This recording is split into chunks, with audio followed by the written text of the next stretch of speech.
हा दादा. दादा नमस्कार. मी चिंचवड गावातून बोलतो.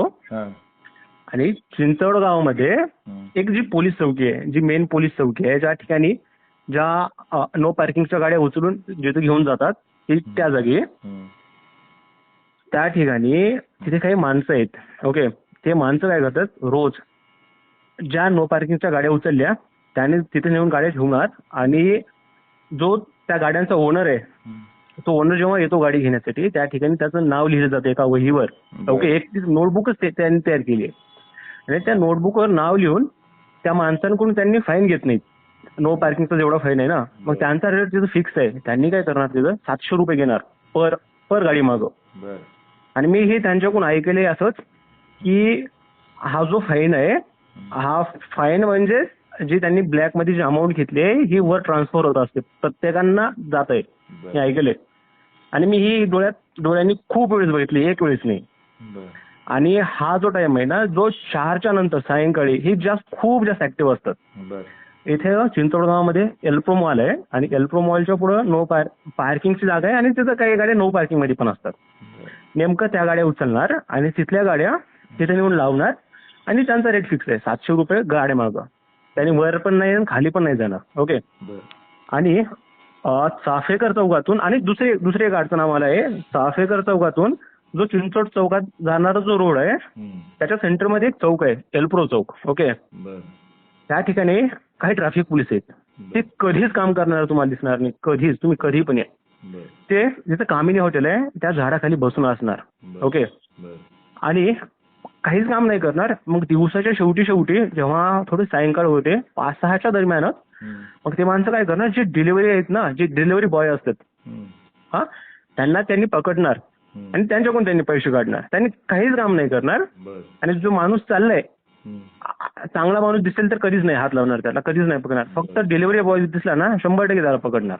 आणि हे मी या ठिकाणी जवळपास 3 वर्षाच्या वर झालं मी राहतोय चिंचवड गावामध्ये आणि हे मी रोज बघतोय.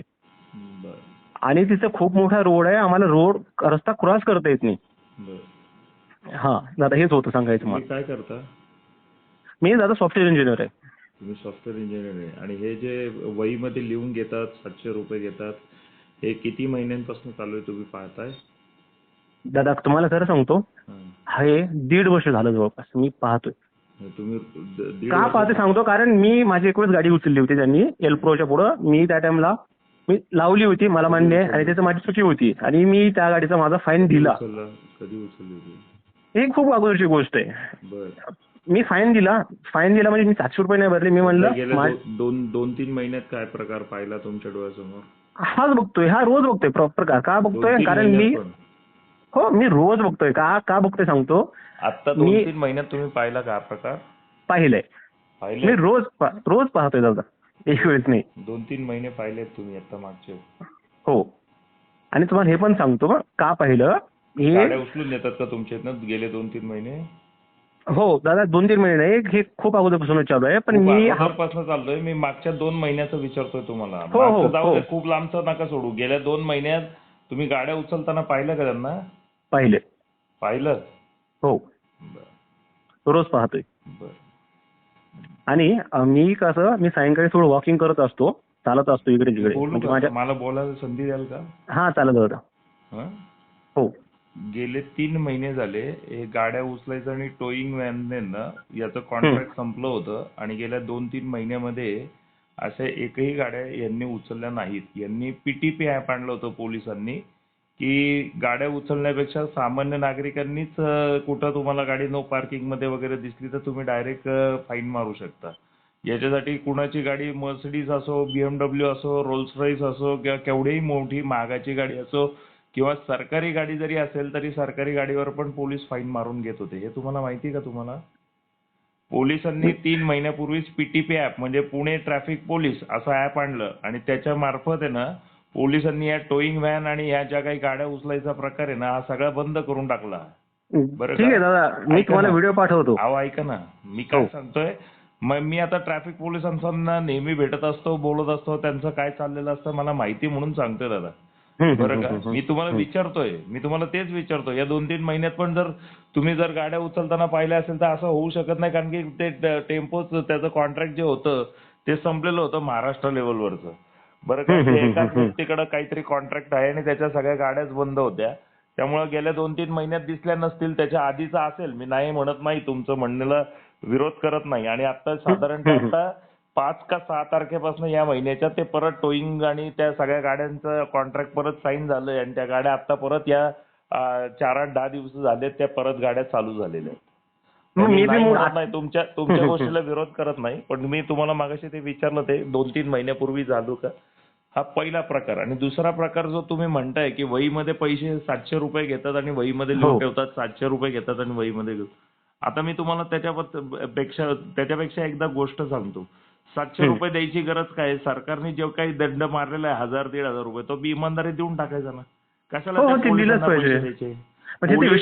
ऐका ना, आपण 1,500-2,000 हजार रुपये द्यायला तयार असून सुद्धा पोलिसांनी तुमच्याकडे 700 रुपये घेतले का? नाही. मग आपल्याला जर 1,500 रुपये दंड भरायचा नसेल तर आपण 700 दिले तर त्या चोरीमध्ये आपण सामील आहोत असं नाही वाटत का? मग त्याच्यावर आरोप कशाला लावायचा? त्याच्यावर आरोप कशाला लावायचा? त्यांनी तुमचे 1500चे 700 रुपये करून दिले ना. बरोबर आहे की नाही? सरकारने एवढे मोठे मोठे दंड याच्यासाठीच लावलेले आहेत की जेणेकरून तुम्हाला 500-700 रुपये पोलिसांना चहापाणी मिळावं.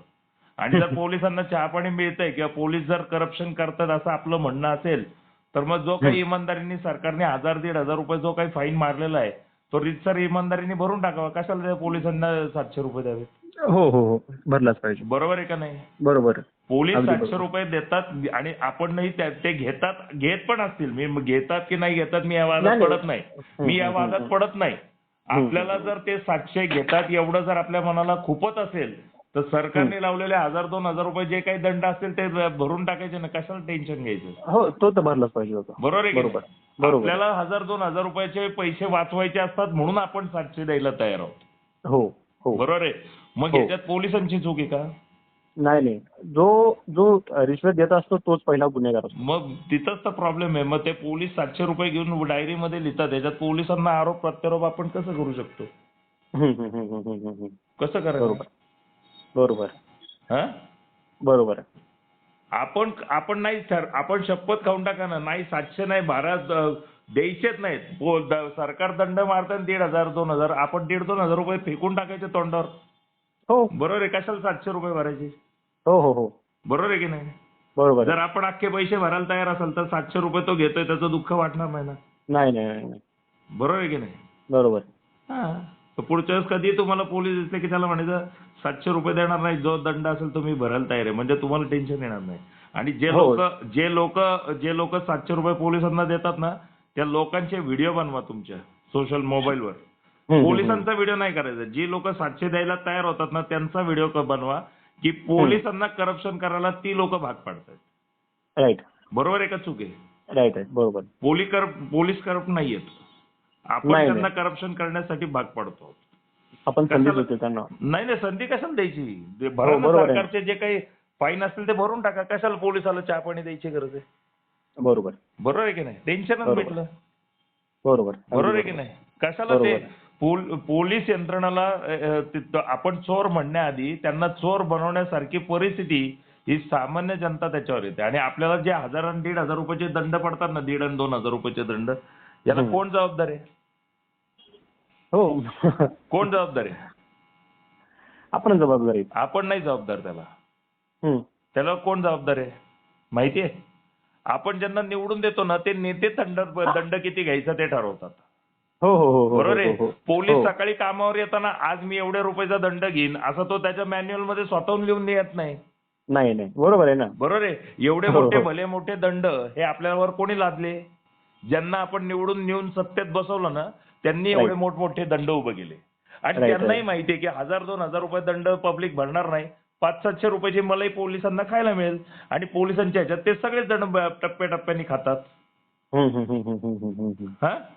बरोबर आहे ना?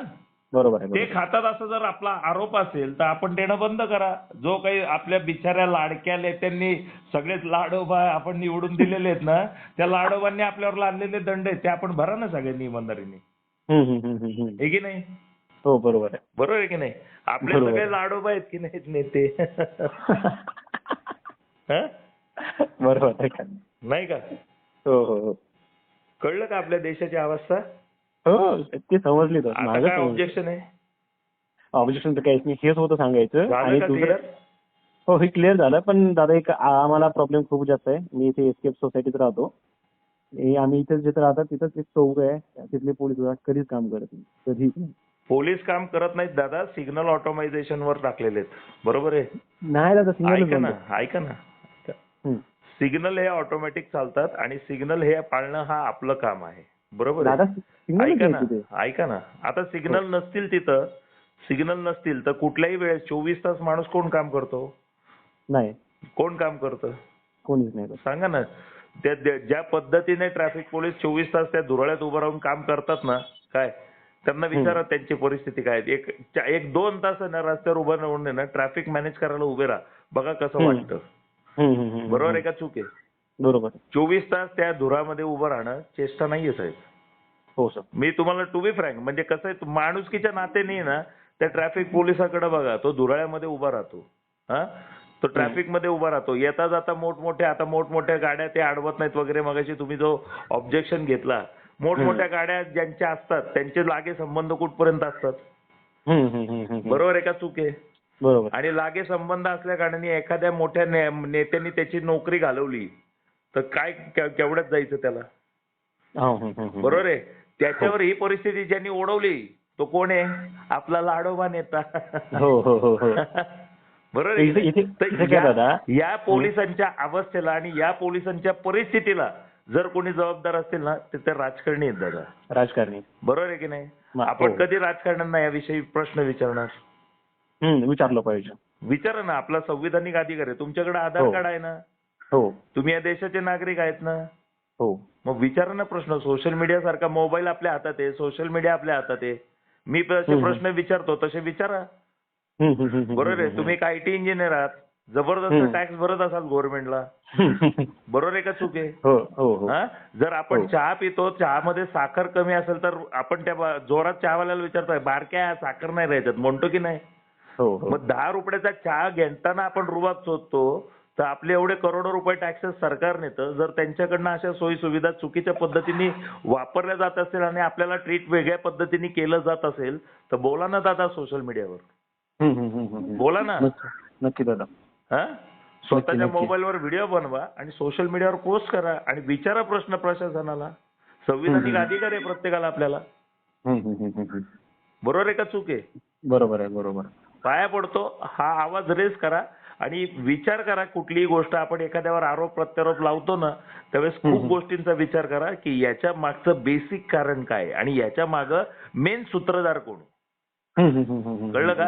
या देशाच्या सगळ्या अवस्थेला फक्त आणि फक्त राजकारणी जबाबदार आहेत. आहेत. कळलं का? म्हणून जाब विचारायचा तो फक्त आणि फक्त राजकारण्यांना. सरकारी अधिकारी कर्मचारी फक्त तो बोटावरचा ते हे म्हणतात ना खेळणं म्हणतात ना तसला प्रकार आहे तो. कळलं का? त्यांनी काम